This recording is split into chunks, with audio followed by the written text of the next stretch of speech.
परमात्मा पाप कर्म दंड को भी काट सकता है। अभी तक जिस भी संत व महापुरुष से मिले उन्होंने यही बताया कि पाप कर्म फल भोगने से ही समाप्त होगा। वो प्रभु कौन है जो पाप कर्म को काट देता है, वो काल के बंधन से छुड़वा देता है। उसका क्या नाम है, पूजा की विधि क्या है? कृपया अवश्य सुनिए जगत गुरु तत्वदर्शी संत रामपाल जी महाराज के अमृत वचन। जैसे मैंने सुई डाल दी तेरे लोटे में या इसकी तली में जाकर बैठ की तरह पानी बाहर निकल गया, मेरा ज्ञान तेरी छाती पर बैठ जाएगा और तेरे ज्ञान को बाहर फेंक देगा। मेरा वो ज्ञान है।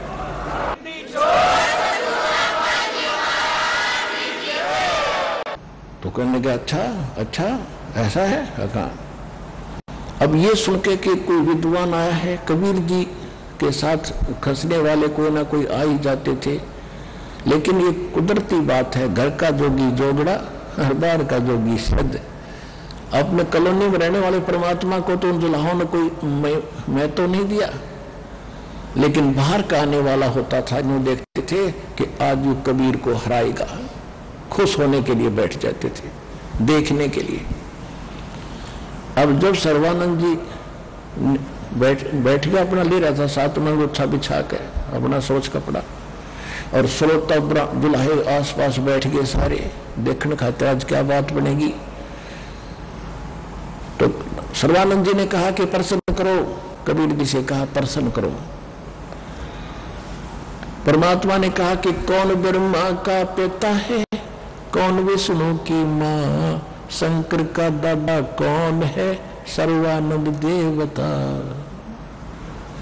अब लगा फिर करने इसका कोई माता पिता नहीं, अजरो अमर है, सर्वेश्वर है, महेश्वर है, फलान है, धगड़ है। परमात्मा बोले आपके पास देवी पुराण है, सब शास्त्र मेरे पास। उसके तीसरे स्कंद में विष्णु भगवान स्वयं स्वीकार करता है, अपनी माता को कहता है कि तुम शुद्ध स्वरूपा हो, ये सारा संसार तुम्हें से उद्भासित है, मैं ब्रह्मा और शंकर हम आपकी कृपा से विद्यमान है। हमारा तवीर भाव माने जन्म, त्रोभाव माने मृत्यु होता है, हम नित्य नहीं है। और शंकर भगवान खुद कहता है कि जब ब्रह्मा आपसे जन्म ले उत्पन्न हुआ है माता, तो तमोगुणी शंकर क्या आपकी संतान नहीं हुआ? उसने निकाला, उठा के लाया ग्रंथ, देवी पुराण खोला संस्कृत भाषा में, बाकी अनपढ़ सारे थे ही। कहने गया झूठा इसमें कहीं नहीं लिखा, देखो सामने को पढ़ने वाला था, देखो ये झूठ बोलता, कहीं नहीं लिखा। तो सभी ने ताड़ी पीट दी, दुल्हाओं ने, अनपढ़ों ने। परमात्मा बोले भाई ठीक है, आप जीत गए, मैं हार गया, यही चाहिए आपने कहा। बस परमात्मा ने पता था कि जान बूझ साची तुझे और करे झूठ तेने, और ताकि संगत है प्रभु सोपन में भी ना दे। परमात्मा ने सोचा जान दे, दुष्ट ने मानना किसने है ही नहीं, कि बोल भाई ठीक है आप जीत गए, मैं हार गया। कहने लगा ऐसा नहीं, कच्चा काम नहीं करता, मैं लिखवा के लूंगा। अगर लिख भी आप पहले मत अनपढ़ हूं, लिखूंगा क्या, ऐसे से तो उसने लिख लिया। शास्त्रार्थ में कबीर जी हार गए, सर्वानंद जीत गए, और मालिक का अंगूठा लगवा लिया। ठीक है, अपनी माँ के पास आकर कहा कि माता जी 10 मिनट का काम था, हार गए। वो तो जाते ही बात भी ना करी, जब पहले कह दिया मैं तो हार गया, भाई आप जीत गए। एक के प्रश्न में माता जी बोली बेटा फिर पढ़ के सुना, लिखवा के लाया? कहाँ लिखवा के लाया? पढ़ के क्या सुना तो क्या पाया? शास्त्रार्थ में सर्वानंद हार गया, कबीर जी जीत गए। उसकी माँ उसके मुंह की तरफ देख कर, विद्वान तू तो हार का रहा बेटा। कहने लगे माता मैं कई दिन से ना रात दिन शास्त्रार्थ पर था, मुझे नींद के गलती से लिखा गया, ध्यान नहीं रहा, फिर लिखवा के लाता हूँ। फिर गया परमात्मा से बताया कि ऐसे ऐसे मेरे से गलत लिखा गया, दोबारा लिखना पड़ेगा। मेरी माँ नहीं मानती, उसने फिर लिख ले, फिर लिख ले, ध्यान से लिख लेना भी क्या कदे। बोला फिर लिख लिया। ऐसे ही कबीर जी हार गए, सर्वानंद जीत गया। परमात्मा का अंगूठा लगवा लिया, एक आधे का और लगवा लिया साथ में, गवाह का ले आया। अब घर आके अपनी माँ से कहा कि ले माँ के ठीक लिखवा के ले आया। बेटा सुना? पढ़ा तो फिर विपरीत पाया। कबीर जी जीत गए, सर्वानंद हार गया। उसकी माँ बोली रे तेरा दिमाग खराब हो गया क्या? और फिर क्या मैं जीत गया? तू खुद हारा हुआ है, झूठ बोलता है। अगर नहीं माता जी गलती रहेगी तो फिर लिखवा के लाऊं। अब फिर लिखवा ले, तीसरी बार फिर लिखवा लिया। अब वो सोचता है कि वहां मैं 6 बार देखता हूँ ठीक लिखा है, यहाँ तक के बिजली गिरा इसके। अब के वो गली अपने दरवाजे में गेट में प्रवेश होता और उस पर ध्यान रख रहा है कि देखता हूँ ये कैसे चेंज होता है। कहता माता जी पढ़ के सुनाओ। कहाँ सुना बेटा? आ गया, लिखवा लिया। अब वो पढ़ने लगा। शास्त्रार्थ में जहाँ कबीर जी लिखा था वहां सर्वानंद हार गया और कबीर जी जीत गए उसके आंखों के सामने।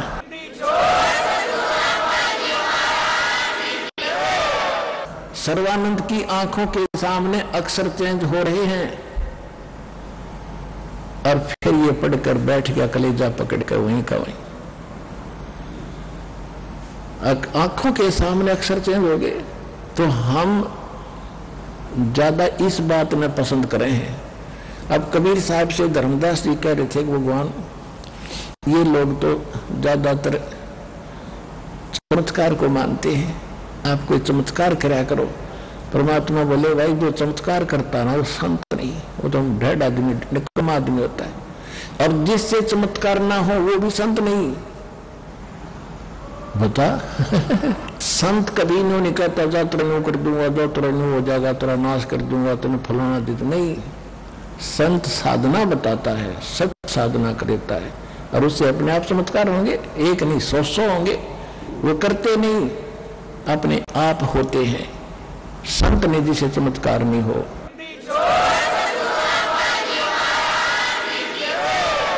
तो उसकी माँ बोली रे विद्वान बेटा, मैंने तो तेरे को जन्म देकर मैं अपने आप को जो है ना धिक्कार मानती हूँ अपने जन्म को। ऐसा नालायक बेटा मेरा पैदा हो गया। माँ की बात नहीं मानता तू, आज बाकी सारी मान्या करता था। जब ने बोला माँ अब मान दूंगा, अब मान लूंगा, क्यों सारी अकल ठिकाना आएगी। घर में माँ की दुर्गति हो रही थी, वह ठीक हो रही, तब बिना जच्ची इस मूर्ख के मान बढ़ाई के भूखे के कर लगा अब मानूंगा। माँ सचमुच भगवान है। उन्होंने एक प्रश्न किया, उन्होंने सदग्रंथ का नाम लिया, मैंने खोल कर देखा माँ सचमुच यही लिखा है। लेकिन अहंकार वश मैंने झूठ बोली कि ऐसा नहीं लिखा है, ये झूठा है, मेरे से महान गलती होगी। माँ वो कैसे क्या मुंह लेकर जाऊं उनके पास। उसकी माँ बोली बेटा मेरे साथ चल, मैं माँ हूं तो बेटा है, तेरा जीवन मुझे आज दिखाई दे। पहले तो मैं गर्व करती थी मेरा बेटा बड़ा विद्वान हो गया, ब्राह्मण बड़ी कमाई करा करेगा। लेकिन बेटा यह कमाई भाड़ में जाओ, असली कमाई तो राम नाम की है, जो सच्चा नाम और ज्ञान उस संत परमात्मा के पास है। मेरा बेटा वंचित था, मुझे घना दुख था, आज मेरी आत्मा गदगद होगी। चल तेरे नाम दिला के लाऊंगी। जाकर अपने बेटे को नाम दिला के लाई। सुख संवेद में लिखा है सोए मात सराहिए जो पुत्र दे उपदेश, और सकल नार विचारणी यूं कहता है शेष। कहते वही माता को सराहिए जो अपने बच्चे को भक्ति पर ला दे। ना तो दुनिया बच्चे पैदा करे पशुओं की तरह, उसका कोई यूज नहीं। क्योंकि माँ का असर बच्चों पर बहुत होता है, क्योंकि ज्यादा संग माँ का करते हैं।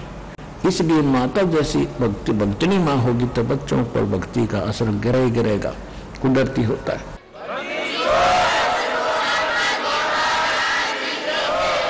और माता वही सराहिए जो पुत्र दिलावा उपदेश। माँ की वही सराहनीय माता है जो अपने बच्चों को, अपने संतान को दीक्षा दिलवा दे, नाम सच्चे गुरु ते दिला दे। अब उसके बाद सर्वानंद की कोई नहीं माने। सारे ब्राह्मण उससे नफरत करने लगे, तू जात तक डाल दिया है, तो कितना जोगा नहीं छोड़ रहा, तेरे ऊपर जादू जंतर कर दिया उस दुल्हे ने। और वो तो ऐसे ही करता है, जो उसके पास चला जाता है उसको अपना बना लेता है। अपना तो बनाता ही बनाता है, लेकिन वो ऐसे सुख देता है, वो रत्न देता है जो तुम्हें खोज जैसे नहीं मिलता। लेकिन जादू जंतर नहीं, वो प्यार और सच्चे ज्ञान से अपना बनाता है। और यहीं पर यही हमारे लिए बदनदास को बदनाम कर रखा था। हरियाणा वाले इन नकली संतों ने जनता को भ्रमित कर दिया। वो तो पता नहीं कैसा जल पिलाता है, पता नहीं कैसा अमृत वो प्रसाद खिलाता है, मिश्री खिलाता है, उसी के हो जाते हैं। तो ये तो इनकी आदत है बकवाद करने की। तो वही भगवान के साथ करा करते। अब यहाँ आने वालों से पूछे उनको क्या खिलाया है, उनको वो अमृत ज्ञान खिलाया है, ऐसा सुख दिया है, ये सारी 7 जन्म नहीं भूल सकते, तो ये कैसे दूर हो सकते हैं।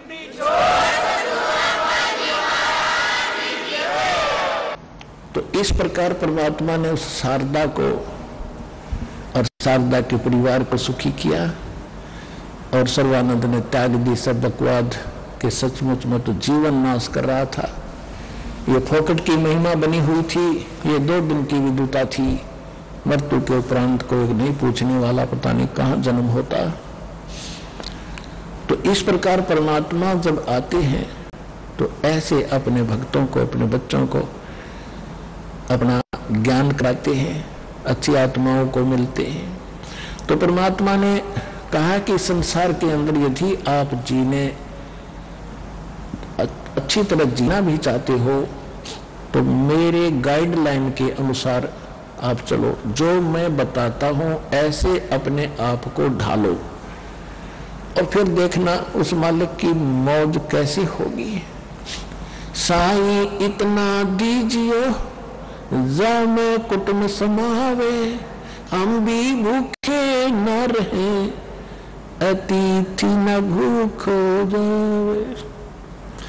इस प्रकार परमात्मा ज्ञान सुनाया करते थे। हिंदू और मुसलमान जितने भी धर्म गुरु थे परमात्मा के ज्ञान के सामने नतमस्तक हो गए थे।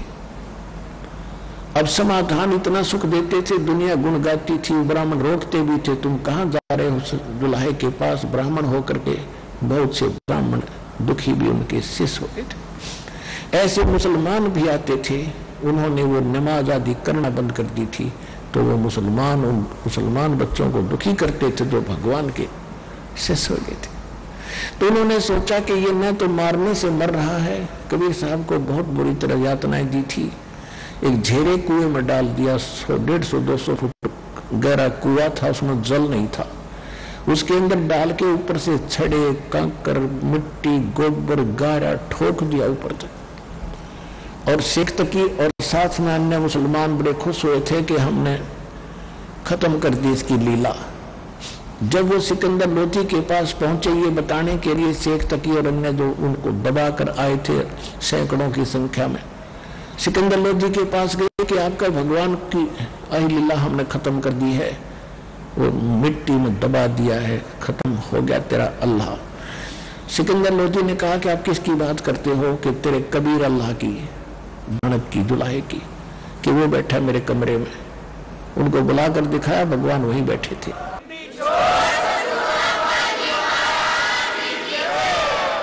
फिर उनको जब एक उबलते हुए सरसों के तेल के कढ़ाई में डाल दिया भगवान को, परमात्मा जले नहीं। सिकंदर लोधी ने टेस्ट करने के लिए, क्योंकि शेख तकी ने सिकंदर लोधी से कहा था कि इसने तेल की तासीर को ठंडा कर दिया, जादू जंत्र जानता है, ये गर्म नहीं रहा इसलिए ना जलता। ये सिकंदर लोधी ने सोचा मैं टेस्ट चेक करता हूँ, सचमुच ये गर्म है कि भी नहीं। और तेल उबल रहा है, नीचे लकड़ बाल रखे, इतना बड़ा कढ़ाया। परमात्मा ने कहा, राजन इस पीर के कारण अपना जीवन नाश मत करना, इसमें उंगली ना दे दिए, उंगली नहीं पाओगी, तेरी टोई भी ढूंढे से नहीं मिलाई, कट जाएगी, इतना गर्म है ये। सिकंदर लोधी का ना जच्ची, कबीर जी ना जलते, मेरी उंगली का के भी जली रहेगी। जो ही उंगली दी, जितनी उंगली तेल में गई थी उबलते हुए में, उतनी कट के अलग होगी। बेहोश हो गया वो राजा बेहोश हो गया। तो परमात्मा तो कढ़ाई से निकल कर आए और उसको पहले तो उन्होंने वैद्य वूड साथ थे, ट्रीटमेंट करने वाले साथ होते राजा के। उन्होंने होश हास में लाए, ठंडा पानी मार मूर कर उंगली पर ठंडा पानी डाला, राजा होश में आ गया। और इतनी पीड़ा थी, फिर बेहोश हो गया। फिर होश में जाए, फिर इतनी पीड़ा, ऐसे नहीं उंगली कटगी, फिर बेहोश हो गया। तो परमात्मा ने उसकी पकड़ के उंगली पूरी कर दी। वह कटी हुई भी ना रही, जली हुई भी ना रही।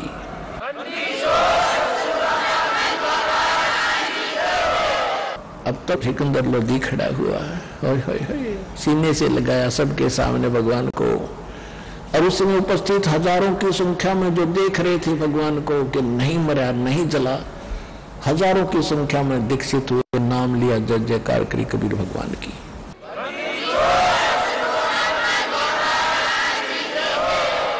अब इस तरह पंडित और इन काजी मुल्लाओं ने भगवान के साथ वो सभी क्रियाक्रम कर लिए जिससे ना तो वो मरे ना ज्ञान से हारे।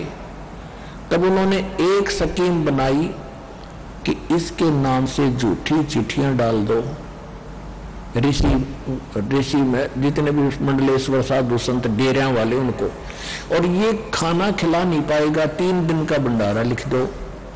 और साथ में लिख दो कि प्रत्येक भोजन के बाद एक मोहर देगा सोने की, 10 ग्राम सोना, और एक दोहर, एक कंबल, बहुत सुंदर, पहले इसकी खद्दर की होती थी दोहर, यानी सबसे अच्छा, और बहुत सेठ लोग ही दोहर का प्रयोग करते थे। ऐसा था वो खेस टाइप हो, यानी खेस वो डबल खेस, और बहुत कीमती होते थे। कहा कि एक दोहर देगा, एक मोहर देगा, 3 दिन का भंडारा होगा देसी घी का, देसी होता था पहले तो, और सभी आना, सभी ऋषि, सभी मंडलेश्वरों के बाद साधु संतों के डेरों में वो चिट्ठियां भेज दी। अब ये डेरे वाले बाबा भक्त जो गांव छोड़ घर छोड़कर गए हुए थे, वो भी तो भगवान के बच्चे थे। परमात्मा के लिए तो भटक ही रहे थे, पर नकली काम, नकली साधना कर रहे थे, उनका दुर्भाग्य था। अब उनके अंदर यही, उन डेरों के जो मुखिया होते थे संत, उन्होंने तो वो जितने बच्चे 150 उनके पास घर त्याग कर चले गए थे, तो उनकी व्यवस्था करना भी उन्हीं की जिम्मेदारी थी। इसलिए उसने सोचा कि सबको ले चलो, कोई लूले लंगड़े बीमार थे वो भी सारे ठा लिए, और पहुंच गए कबीर जी के नाम पर। पूरा एड्रेस दे रखा, कबीर पुत्र नीरू जुलाहों की कॉलोनी के पास, और वहां ग्राउंड में आ जाना। तो 18 लाख साधु संत पूरी धरती के पर छुई गए अपने शिष्यों समेत, और काशी वाले तो न्यारे रह गए जो वहां के लोग थे आसपास के। 18 लाख तो बाहर के आए हुए थे, और पहुंच गए वहां पर। रविदास जी ने पूछा कि कहां से आए हो साधु संतों, क्या फंक्शन है यहाँ पर? तो उन्होंने बताया कि काशी वालों, तुम कौन सी दुनिया में रहते हो, तुम्हें मालूम नहीं, हम इतनी दूर से आगे हैं, यहाँ बहुत बड़ा भंडारा है, कोई कबीर नाम का सेठ है, और वो 3 दिन का भंडारा करेगा। रविदास जी कबीर जी ज्यादातर इकट्ठे ही रहते थे। रविदास जी ने पूछा भी तुम्हारे पास कोई पत्र है? कहा देखो ये पत्र है। उन्होंने पढ़कर सुनाया। रविदास जी तो अनपढ़ थे। रविदास जी गए थे फ्रेश होने, सुबह सुबह उन्हें कितके फ्रेश होते, उन्होंने सोचा आज बिगड़ गई बात सारी। भाई कबीर जी को बताऊं जाकर के, आज तो नाश कर दिया इन्होंने, कितने जोगे नहीं छोड़े। परमात्मा अपनी झोपड़ी में विराजमान थे। वहां जाकर रविदास जी ने कहा कि महाराज आज तो जुल्म कर दिया, ऐसे ऐसे आपके नाम से, और एक चिट्ठी लिख रखी है कि 3 दिन भंडारा होगा, एक दोहर एक मोहर, प्रत्येक भोजन के बाद सुबह दोपहर शाम जो कितनी बार खाओ, जो भी रोटी खाएगा उसको ये मिलेगा, और सब मिठाई होगी, और जहां तक नजर जाती है वहां तक साधु संत और जनता दिखाई देती है। परमात्मा बोले बैठ जाओ रविदास जी, बैठ जाओ, चिंता ना करो, हम जिसके आश्रय बैठे हैं आप इज्जत रखेगा, और नहीं तो रात रात आज दिन पूरा कर लेता हूं, रात में मैं अपने सब परिवार को लेकर, नो बोला परिवार था भगवान का, ना कोई माता पिता थे, ना उनके पत्नी थी, ना उनके बच्चे थे, लेकिन नीरू नीमा करण के फूल से ले गए थे उठा करके वो माता पिता के रूप में बोले माता पिता, एक लड़का एक लड़की, ऐसे मुर्दे जीवित करे थे, वो बच्चे मालिक के साथ परिवार के रूप में रहे थे। तो इसलिए मालिक ने परिवार भी पालन करके हमें एक ट्रेनिंग दी थी कि आप जी मेरी तरह रहो, इतना विश्वास करो भगवान पर, दान धर्म भक्ति करते रहो, और फिर जो तुम्हारे ऊपर कोई आवेगी समस्या तो मैं कैसे साथ दूंगा, ऐसे दूंगा। अब क्या हुआ, रविदास जी ने सारी कहानी बताई। भगवान ने कहा कि बैठ जाओ, कुंडी ले लगा, और आज का दिन एक दिन काटना है, सुबह निकल जाओ, रात को मैं आप निकल जाऊंगा यहां से। अब उधर से क्या हुआ, परमात्मा पहुंचे सतलोक में, एक रूप में वहां बैठे हैं, माला हाथ में लेकर, और पहुंच गए सतलोक में। वहां से संदेशा कर दिया कि तैयार करो, इतने व्यक्तियों का भोजन तैयार करो सतलोक में। कहते बिना गिनती के बैल, आत्माओं को मालिक ने बैल बनाया, उनके ऊपर फिर बोरे रखे, उन बोरों में पके पकाए भोजन।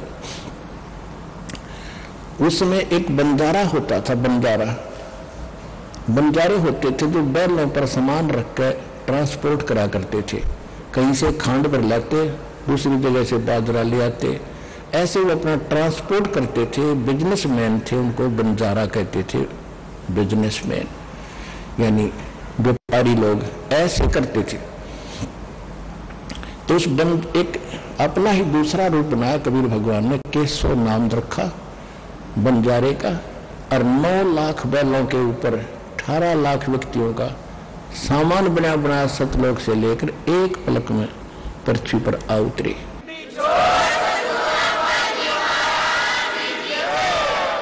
अब काशी से थोड़ी सी दूर उतर के और ऐसे आ रहे हैं। अब परमात्मा गरीबदास साहिब जी ने बताया है कि उन बैलों के पैर जमीन पर नहीं टिकते थे, जमीन से 6 इंच ऊपर चल रहे थे। अब उनका किसका ध्यान था, ये पैर की टिके बैलों के, वह तो नहीं देखे थे बर्फी कहाँ रखी है, कौन से बोरे में, जलेबी कौन से में है, उन बैलों से क्या लेना देना था।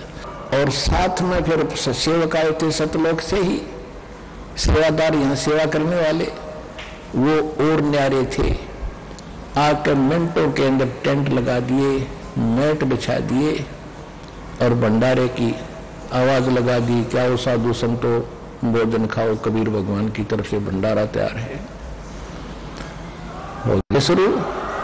अब उधर भोजन खा रहे हैं, जय जयकार बुला रहे हैं, भाई धन्य है, ऐसा भोजन कभी खाया नहीं, कभी देखा नहीं, इतना स्वादिष्ट भोजन कहीं नहीं देखा हमने, भंडारे बहुत करे हैं, बहुत खाए।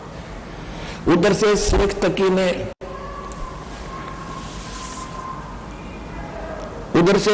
तकी ने सिकंदर लोधी राजा दिल्ली के बादशाह को भी चिट्ठी भिजवा दी, और शेख तकी ने पढ़कर सुनाई कि राजन आपके गुरुजी भंडारा कर रहे हैं, आप चलोगे? कब सिकंदर लोधी कहा कि वो भंडारा कर रही है और मैं ना चलूं, ये कैसे हो सकता है, अवश्य चलूंगा, कार्य करो। अब वहां पहुंच गए। शेख तकी इसलिए लाया था उनको, दिल्ली से काशी ले गया था कि आज इसकी फड़क निकल जाएगी राजा की, क्योंकि कबीर तो भाग गया होगा रात छोड़ के नगरी को। अब लोग उसको गालियां दे रहे होंगे, पहले चिट्ठी डाल दिया, भोजन नहीं खिला रहे हो, कहां गया, उसकी तोड़ दो झोंपड़ी मकान को। और राजा को भी पता चल जाएगा, इसको अल्लाह कह रहा था, भगवान बतावा था। जब सिकंदर लोधी हाथी पर बैठकर वहां पहुंचा तो देखा भंडारा चल रहा है, जय जयकार हो रही है। शेख तकी ने पूछा कि भंडारा कौन कर रहा है? कि कबीर सेठ कर रहा है, कबीर सेठ कर रहा है। खाने वाले ने तो सेठ दिखा था, वास्तव थे भी सब सेठन के सेठ सडोरा जो मकरा, सब सेठों के सेठ है, वो सब मालिकों के मालिक हैं, हम पहचान नहीं पाए।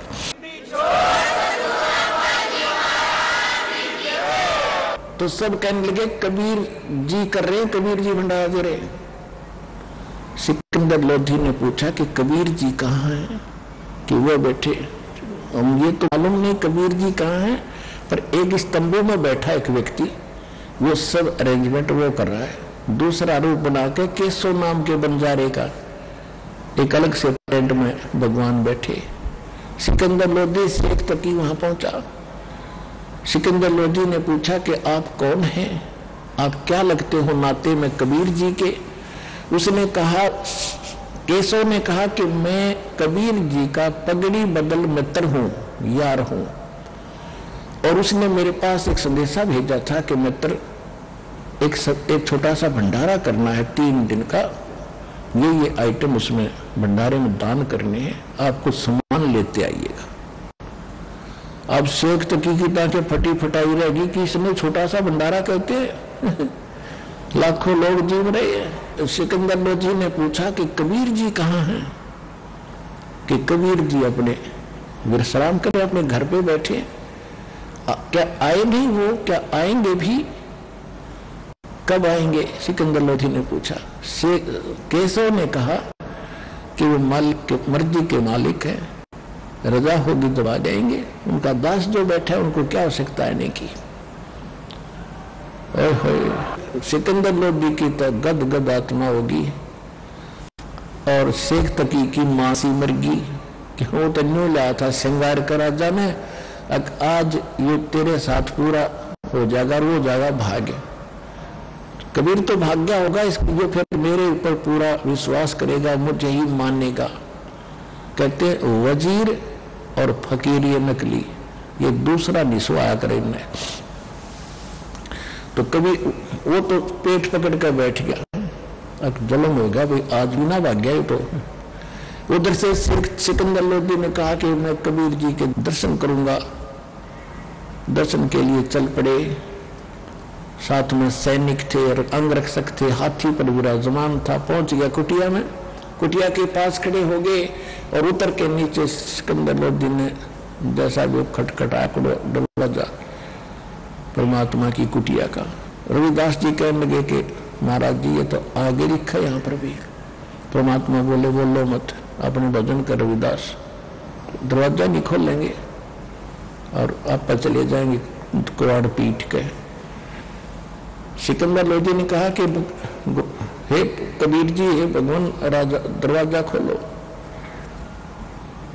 फिर कहा कि मैं सिकंदर लोधी आपका दास आया हूं दिल्ली से, आपके दर्शन करना चाहता हूं, दरवाजा खोलो। परमात्मा ने कहा कि राजन दरवाजा नहीं खुलेगा दिन में, इन लोगों ने मेरे साथ बहुत बदतमीजी कर रखी है, मुझे जीने नहीं दे रहे। ये यही चाहते हैं मैं यहाँ से भाग जाऊं, रात को मैं चला जाऊंगा। मेरे नाम से झूठी चिट्ठियां लिख रखी हैं, लाखों लोग मेरे द्वार पर खड़े कर दिए हैं।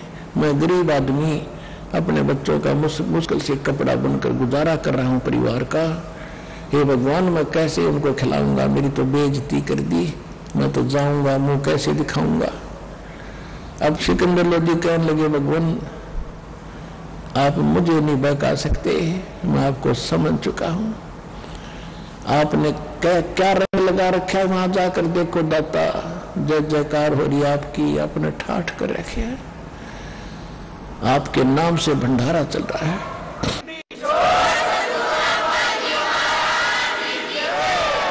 हे परमात्मा, आपने मुझे नहीं बहका सकते, आप संसार को बहका सकते हो। आप पूर्ण परमात्मा हो, आप अल्लाह अकबर हो, आप खुदा धरती पर उतरे हो। ऐसा भंडारा कभी देखा ना सुना जाता। सब जय जयकार हो रही है, आपका दर्शन करना चाहते हैं जिज्ञासु के कौन है वो महापुरुष जिसने ऐसा मोहन भोजन हमें कराया है। आप दर्शन दो दाता, एक बार कृतार्थ करो आपके बच्चों को। तो परमात्मा ने कहा रविदासी खोल दे खिड़का। जो ही दरवाजा खोला, सिकंदर लोधी मुकुट समेत दंडवत प्रणाम किया चरणों में, आधा दरवाजे से बाहर आधा दरवाजे में, और खड़ा होगा बाहर कुटिया में, कुटिया से, और कहा महाराज एक बार दर्शन दो, मेरे साथ चलो। तब कहते हैं परमात्मा जब खड़े हुए, आसमान से एक मुकुट आया, मुकुट झिलमिल झिलमिल करता हुआ सिर के ऊपर ताज। और जो ही बाहर निकले तो आसमान से फूल बरसने लगे कबीर भगवान पर। ओए होए,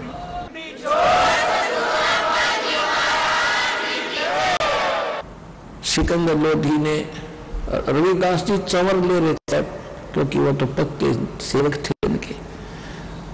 सेवा करा करते थे। चंवर से पीछे पीछे श्रद्धा से चंवर कर रहे थे तो सिकंदर लोधी ने कहा कि हे भक्त, हे महाराज, आप तो डेली सेवा करते हो, मुझे भी दास को कुछ सेवा दे दो, मैं भी अपने कर्म बढ़ा लूं, ये चंवर मुझे दे दो। सिकंदर लोधी ने रविदास जी से चंवर लेकर के और भगवान पर चंवर करने लगा। दिल्ली का सम्राट उस धान गुलाए पर हाथी पर बैठा लिया परमात्मा ने दोनों, रविदास और परमात्मा कबीर जी को, और आप बैठ गए ऊपर। सारी काशी के उस बाजार में पहुंच गए जहां भंडारा चल रहा था। जो भी देखे वो कहे कि ये है कबीर, क्या ये है कबीर, कि कौन है कबीर। सब बता रहे हैं कि ये है कबीर जिस पर सिकंदर राजा चंवर कर रहा है, ये है वो भगवान, वो सेठ कबीर जो भंडारा कर रहा है। सब देख रहे हैं कि वाह भाई वाह, कितना सुंदर, कितना शांत चेहरा है, कैसा भगवान जैसा स्वरूप है, और भोजन कैसा मोहन खिलाया। धन्य है सेठ तू, धन्य है सेठ तू। सब खा रहे हैं और कह रहे हैं आपने ऐसे भोजन खिला दिया। प्रत्येक को दोहर, एक सोने की मोहर, और दे दे विदा की जा रहा है। सब जयकार लाइन लगा रहे हैं। अब सारे घूम करके फिर एक भगवान का बच्चा गया, सतलोक से आया हुआ सेवक, और हाथ जोड़कर कहा कि भगवान आपका मित्र याद कर रहा है आपको, कबीर जी आपका मित्र केसो याद कर रहा है। सिकंदर लोधी और वो हाथी से उतर कर सारे और पहुंच गए उस टेंट में जहाँ केसो नाम से भगवान दूसरे तख्त के ऊपर बैठे थे। बहुत सुंदर बेड के ऊपर कपड़ा सुंदर सफेद बिछा हुआ था। जब सिकंदर लोधी और कबीर परमात्मा रविदास जी जब पहुंचे, उस टेंट के अंदर प्रवेश किया, अपने आप एक तख्त आकर बेड अपने आप वहां डल गया। सेकंडों के अंदर जैसे कंप्यूटर में आग्रह सिस्टम, ऐसे बेड बिछ गया, उसके ऊपर सुंदर चादर बिछ की सफेद, चारों तरफ लाल हीरे मोती जड़ गए, चारों तरफ झालरों की तरह। और कबीर जी केशव ने कहा बैठो भगवान, आपका आसन तैयार है। परमात्मा उसके ऊपर विराजमान हो गए। टेंट के चारों तरफ से सीलिंग खोल दी और कहते हैं 8 पैर तक 24 घंटे तक परमात्मा ने वहां सत्संग किया। केशव नाम प्रसन्न करते हैं, केशव रूप में स्वयं उत्तर देते हैं। केशव प्रसन्न करता है, परमात्मा उत्तर देते हैं। और लाखों की संख्या में जो भोजन खाने आए थे चारों तरफ बैठकर और सत्संग सुन रहे हैं, परमात्मा की सुरीली आवाज लास्ट तक सुनाई दे रही है। सबने ज्ञान सुना और ज्ञान सुनकर कई लाखों में 10-12 लाख व्यक्ति परमात्मा के वो बच्चे शिष्य बने, उनसे दीक्षा ली और करतार्थ हुए। मैं रोवत हूँ सृष्टि को, ये सृष्टि रोवे मोहे, गरीबदास इस योग को समझ न सकता कोई। अब वो साधु संत घर छोड़कर भगवान के लिए जंगलों में पड़े थे। उन बच्चों को उन दुष्टों ने तो सोचा था उसकी बेइज्जती करूं, और परमात्मा खुश हो रहे थे, करने दे इकट्ठे इन्हें, मारे देख लूंगा ना, मैंने बुलाने पड़ेंगे कि तब ये इकट्ठे भी ना होते मेरे तो तय, ये इकट्ठे तो कर देंगे इन्हें। वो इकट्ठे करवा दिए, फिर वहां ज्ञान सुना दिया और उनके सारी उम्र का धन दे दिया कि मेरे नाम से तुम भटक रहे हो पर मुझे पहचान ना रहे, इन डेरों में तारा सुख सांस कट जाएगा, टाइम पास हो जाएगा, मांगते ना फिरोगे, और ये भक्ति कर लेना जो मैंने दे दी तुम्हारे को। एक भगत डिस्कस करते हैं कि जी वहां तो 3 दिन भंडारा चला और एक दिन में 3 बार तक भोजन जरूर किया होगा, और बेईमाना ने 5-5 बार भी कर दिया जो गणे दौर मोर लेने वाला ने तो जितनी बार खावा थे नो नहीं कहा था कोई क्यों खाओ भाई खा गया था ना। पुणात्मा वही कबीर भगवान यहाँ भोजन करवा रहा है। आप देख रहे हो दिन रात लाखों भगत आते हैं और कितनी बार कौन क्या खाता है।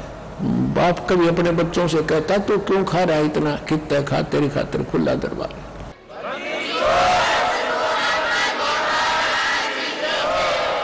लेकिन वो परमात्मा ने जो वहां लीला की वह कुछ भिन्न थी। और उन्होंने वो भगत कह रहे थे कि जी एक बेईमान के पास 3-3, 4-4 बार रोटी खाने से 3 दिन 4 दिए 12 तो 2 होगी 2 हर 12 और 12 मोहर यानी 12 ग्राम सोना वो ठाके के ऊपर ले गया होगा उन्हें, और उनका करेंगे क्या, सिर में मारेंगे। तो उनका क्या करें, उन्हें तो तरीका अपना रखा है, दौर को भी बेचेंगे रोजी रोटी के लिए, और मोर भी बेचेंगे उनके करना रोजी रोटी के लिए।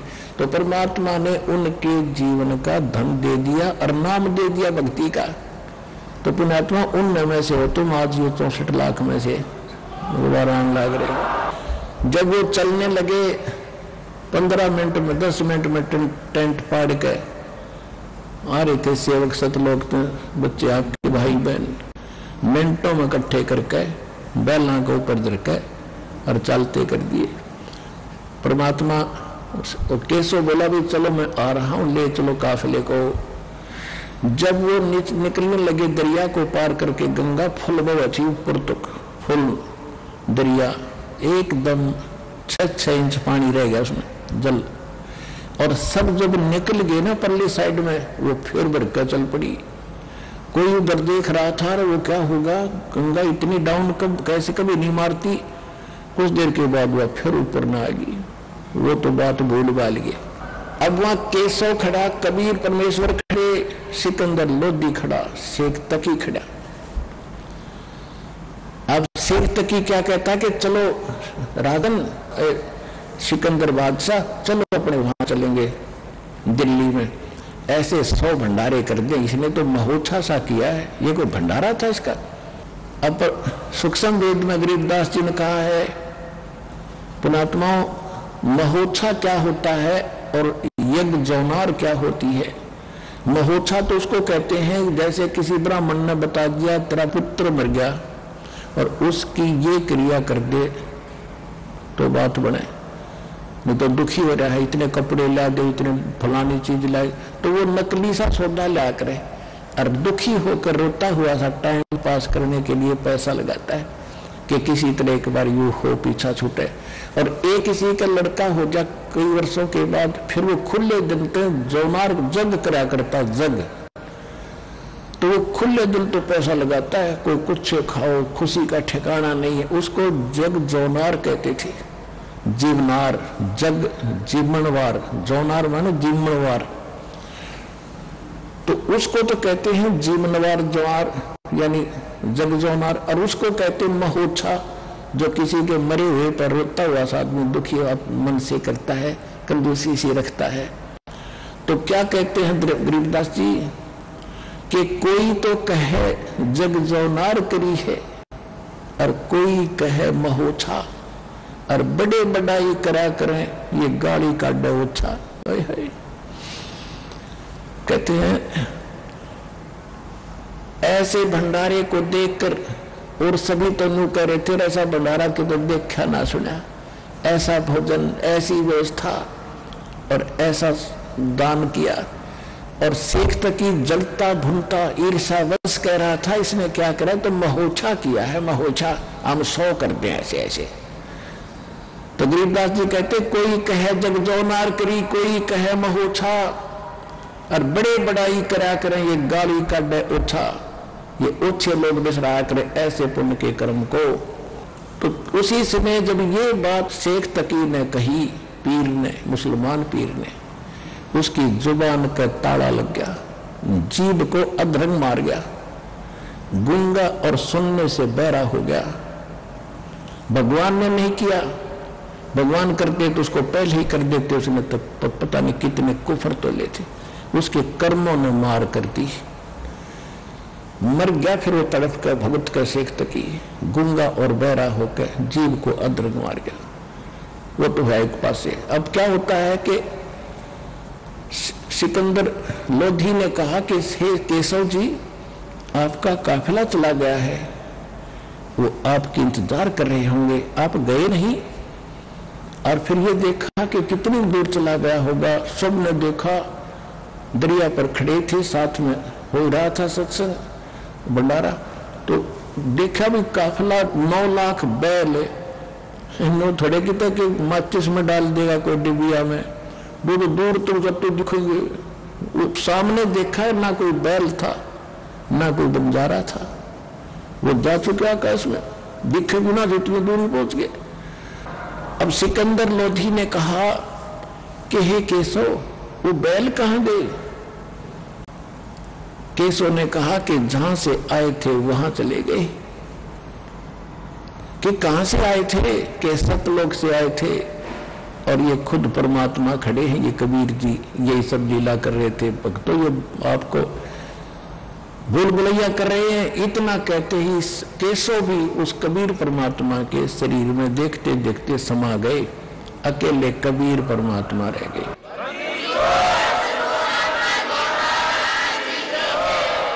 दो ठौर है एक तू गया एक से दो, गरीबदास हम कारणे तुम आए हो मगजो। अनंत कोट ब्रह्मंड का एक रति नहीं भारे, सतगुरु पुरुष कबीर हैं ये कुल के सिरजनहारे। हम सुल्तानी ननक तारे दादू को उपदेश दिया, जात दुलाहा भेद न पाया का सीमा है कबीर हुआ। अपना अपना आज जो आप दास ने आपसे प्रार्थना की थी प्रारंभ में कि परमात्मा एक लीला कर रहे थे कि आप जी ने यदि परमात्मा पाना है तो मुझ की, जैसे मैंने वो तो एक रोल कर रहे थे हमारे लिए। मैं कितना गरीब था, कबीर जी कह रहे, हमें दिखा रहे, कपड़ा बनता था, बचे हुए को भी दान करता था और विश्वास पूर्ण रखता था अपने भगवान पर।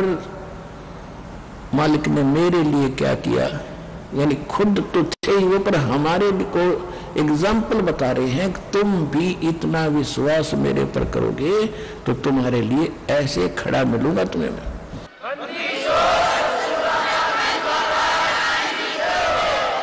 साईं इतना दीजियो जाबे कुटुंब समावे, और हम भी भूखे ना रहें अतिथि न भूखा जावे। अब देखो उस दिन कितना परिवार था परमात्मा का, अतिथि कितने थे? 18 लाख।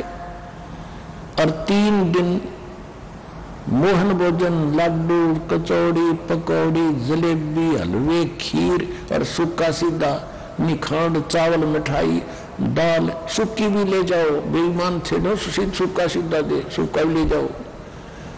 सतलोक में कोई कमी नहीं किसी वस्तु की।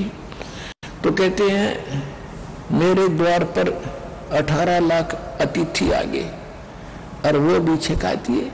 तो आपकी कौन सी समस्या है जो भगवान हल नहीं करेगा यदि आप ऐसे रहोगे जो मैं विश्वास के साथ भगवान पर आश्रित रहकर कोई संचय संग्रह नहीं कर रहा था। तो परमात्मा कहते हैं यदि आपने संसार में भी कोई निर्भय जीवन जीना है और आपदाओं से बचना है और मोक्ष प्राप्त करना है तो मेरे प्रत्येक वचन पर विश्वास करके मर्यादा में रहो, और जो मेरा दास आएगा उस पर विश्वास करके वो नाम ग्रहण करके अपनी भक्ति करो। कहते भक्ति बीज हो जो हंसा और तारू तास के इकोत्तर वंशा। जो आज इस दास से नाम लेंगे उनकी 101 पीढ़ी पार होगी। 101 पीढ़ी, ये भगवान ने बोला।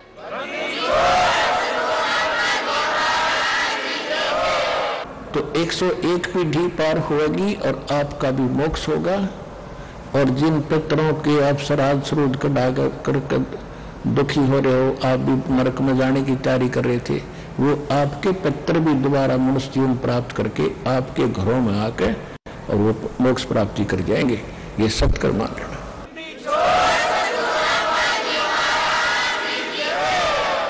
परम पिता परमात्मा पूर्ण ब्रह्म सारी सृष्टि के रचने वाले कबीर परमेश्वर जी की असीम रजा से आप सभी पुण्यात्माएं इस सच्चे दरबार में उपस्थित हुए हैं।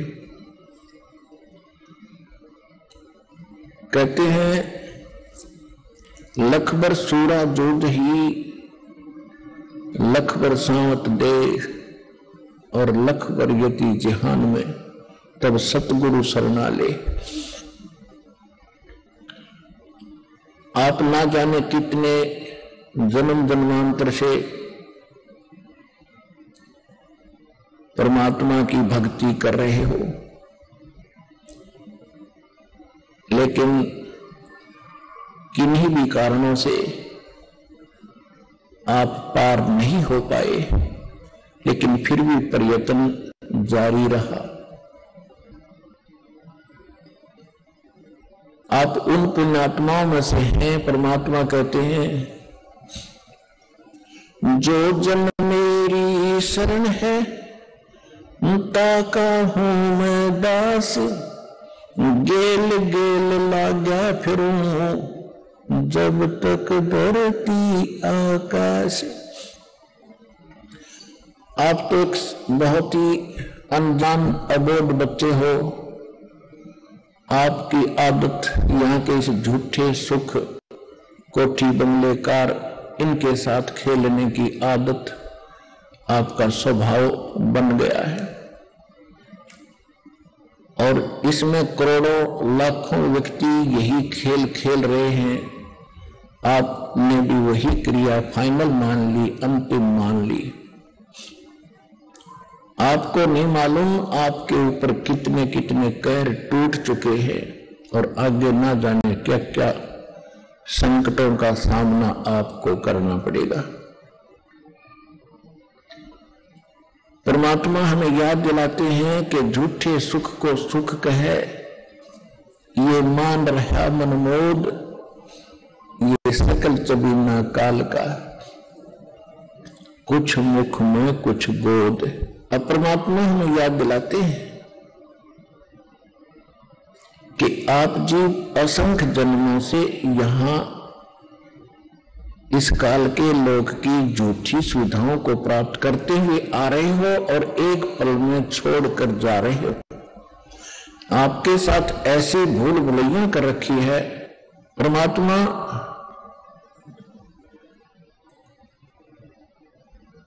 आपको ये याद दिलाना चाहते हैं कि आप यहां ज्यादा समय नहीं रहोगे, क्योंकि परमात्मा कहते हैं, कहां जन्मे कहां पाले पोसे और खूब लड़ाए लाडे, ना बेरा इस देह के कहां खंडेंगे हाड। कि पता नहीं आज आप कहां अच्छे, बहुत अच्छे माहौल में जी रहे हो, आपका लालन पालन भी बहुत अच्छा हुआ है, आपके माता पिता बहुत अच्छे धनी भी होंगे, लेकिन एक सेकंड में ना जाने कहां आपकी मृत्यु होगी और किन कारणों से हो जाएगी। ये परमात्मा याद दिलाते हैं कि आप जी को इस काल भगवान ने मूर्ख बना रखा है। अब दो चार हादसे आपको गिनवाता हूं। एक समय हरियाणा के 2 मंत्री कैबिनेट मिनिस्टर और शपथ ली थी, उसी खुशी में हेलीकॉप्टर में बैठकर जा रहे थे। दोनों ही उसी हेलीकॉप्टर के एक्सीडेंट होने से मृत्यु को प्राप्त हो गए। पहले भी उनके पास खूब सुविधाएं थी, सारे सुख थे, अब क्या हुआ, उनके पास क्या बचा? भक्ति करी नहीं, असंसारिक इन खिलौनों से खेलते रहे। अगले जन्म में वो कुत्ते और गधे की योनियां प्राप्त करेंगे। एक आंध्र प्रदेश का मुख्यमंत्री, उसके स्वागत में ना जाने कितने उससे लाभ प्राप्ति के लिए स्वार्थी लोग खड़े थे, हाथ में माला लिए, और वो जा रहा था अपना कोई जलसा जुलूस करने के लिए। रास्ते में हेलीकॉप्टर से ही उसका एक्सीडेंट हो गया। 3 दिन में 100 मिला था, गिद्दड़ घसीट रहे थे उसको, जंगल में पड़ा पाया। पोलैंड देश का एक पूरा कैबिनेट, यानी जिसमें मंत्री, मुख्यमंत्री, प्रधानमंत्री, सारे एमपीज 95 सदस्य बताते हैं, एक जहाज में जा रहे थे बैठकर, और किसी नेता की मृत्यु पर शोक व्यक्त करने जहां थे, मुंह काट गए थे, और रास्ते में वो जहाज एक्सीडेंट ग्रस्त हो गया, दुर्घटनाग्रस्त हो गया, सारे के सारे मर गए।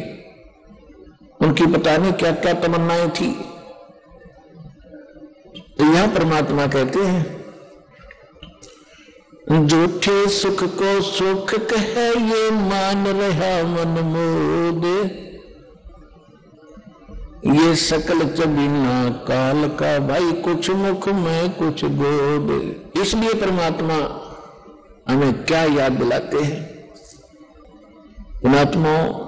परमात्मा कहते हैं यो सौदा फिर नाही रे संतो, ये सौदा फिर नाही, यो सौदा फिर नाही रे संतो, यो सौदा फिर नाही। सौदा बिजनेस व्यापार। हम जैसे दो व्यक्ति 2-4 लाख रुपए लेकर के किसी दूसरे स्टेट दूसरे शहर में बिजनेस सौदा करने के लिए गए थे। उन्होंने वहां पर किराए पर होटल में कमरा ले लिया। एक तो उस 4-5 लाख रुपए का सौदा खरीद रहा है, बेच रहा है, खरीद रहा है, बेच रहा है, और उसने उससे दुगने तिगने चौगने बना लिए, दाम इकट्ठे कर दिए। यानी सौदा जिस उद्देश्य के लिए गया था वो पूंजी लेकर उसकी कई गुना बढ़ा ली। और दूसरा शराब पीता है, सिनेमा देखता है, सैर सपाटे करता है। यानी जिस उद्देश्य से वो पूंजी लेकर गया था उसी से को खर्च रहा है, खा रहा है। अंत में वो पूंजी रहित हो जाता है, उसके पास खाने को भी पैसे नहीं बचते हैं, तो होटल का मालिक भी उसको कमरे से बाहर फेंक देता है। इसी प्रकार मनुष्य जीवन प्राप्त प्राणी जो श्वास रूपी पूंजी लेकर के आप यहां आए हो, इस मनुष्य जीवन के श्वास रूपी पूंजी का आपने लाभ उठाना था, भक्ति करनी थी, मंत्र का जाप करना था। और जो ये नहीं करते वो उस लुटे पिटे व्यापारी की तरह अंत में अपना सर्वनाश सर्व कुछ गंवाकर और वापस आते हैं कहां पर? अपने मूल स्थान पर, अपने घर पर। वहां वो निर्धन हो जाता है, फिर मजदूरी करता है, उसके बच्चे भी मजदूरी करते हैं। आइए अब हम उन श्रद्धालुओं के अनुभव जानते हैं जो जगत गुरु तत्वदर्शी संत रामपाल जी महाराज जी से दीक्षा प्राप्त कर चुके हैं तथा उनके द्वारा बताए गए भक्ति मार्ग पर चल रहे हैं। नमस्कार जी। सत्साई भाई। क्या नाम है जी आपका? जयवंती देवी। कहाँ से आए हैं? माजरी, हरियाणा। संत रामपाल जी महाराज से नाम दीक्षा लेने से पहले क्या कोई भक्ति साधना करते थे? सब देवी देवता की करया करते भाई। अरे पहले तो इतनी साधना करती थी, अब घर में मंदिर भी बनवा दिया, सैयद भी बनवा दिया, गुगा मेड़ी भी गई, रात जगाई आकर बालाजी भी गई, रोट कर काई बुआ भरपल का भी गई, लक्ष्मण दास का पाटोदा खेड़ा गई, गरीब दास का डाबर खेड़ा गई, और इसका यो जो संत भिवानी वाला है इसका भिवानी गई, 2 बार ब्यास गई, 1 बार धन धन सतगुरु गई। जिस तरह शिव जी की भाई हनुमान की सब की कर लिया करते। आपने बताया कि आप हनुमान जी, शिव जी और डेरा ब्यास धन धन सतगुरु की भक्ति किया करते थे। तो जो भक्ति साधना आप करते थे इनसे आपको क्या लाभ हुए? मेरे बेटे का तकलीफ थी, लाभ नहीं हुआ। डरते भी आन रहे थे, जो अपने घर की मानता कराया करते वो तो कराया करते हूँ, डरती भी आन रही थी मगर मेरा बेटा बच जा। मेरे बेटे का दौरा आया करता, एक दिन में 15-15, 20-20 में मुंह से खून पड़ा करता, बुरी हालत थी।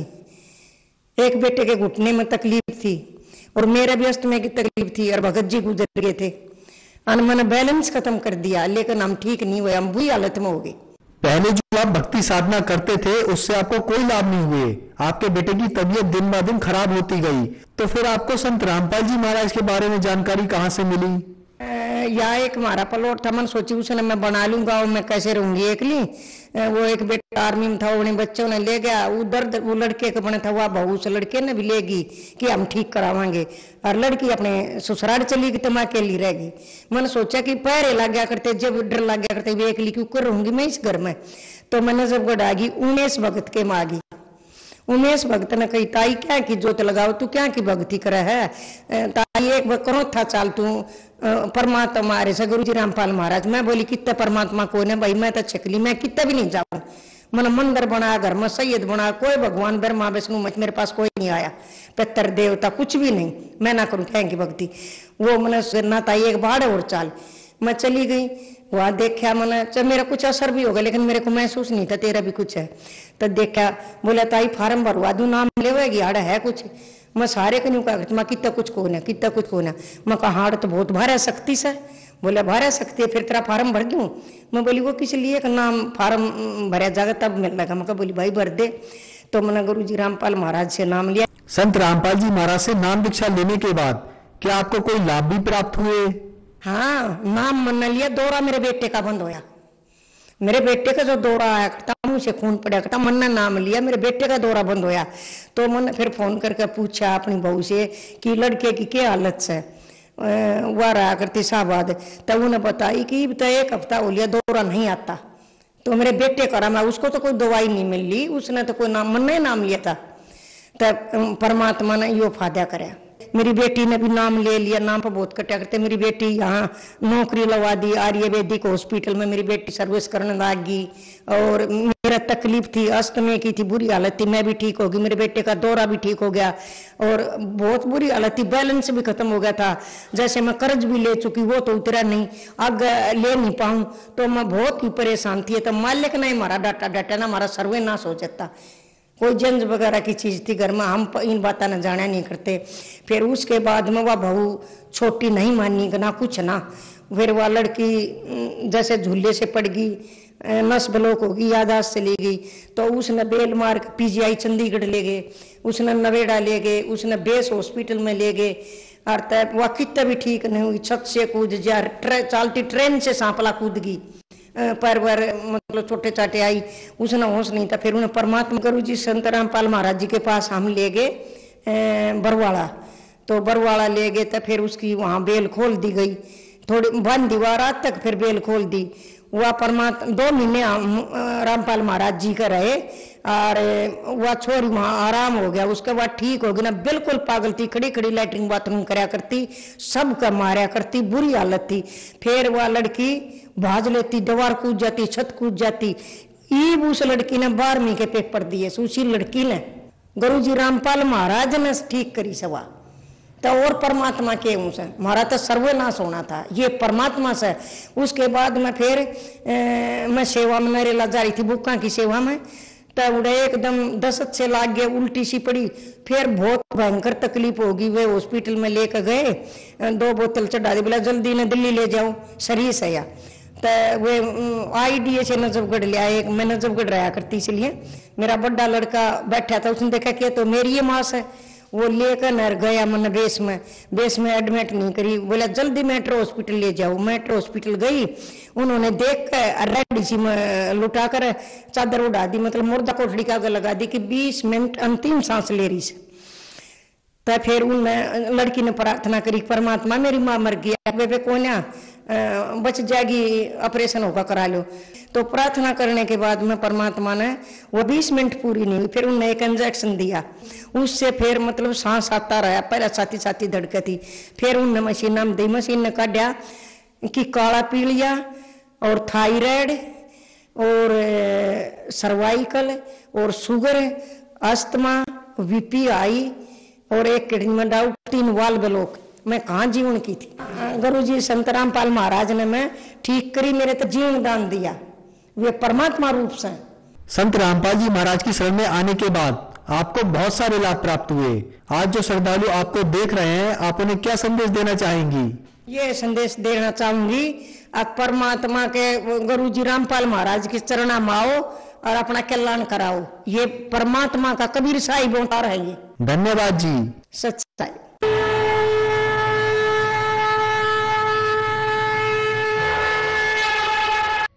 आप देख रहे थे संत रामपाल जी के मंगल प्रवचन।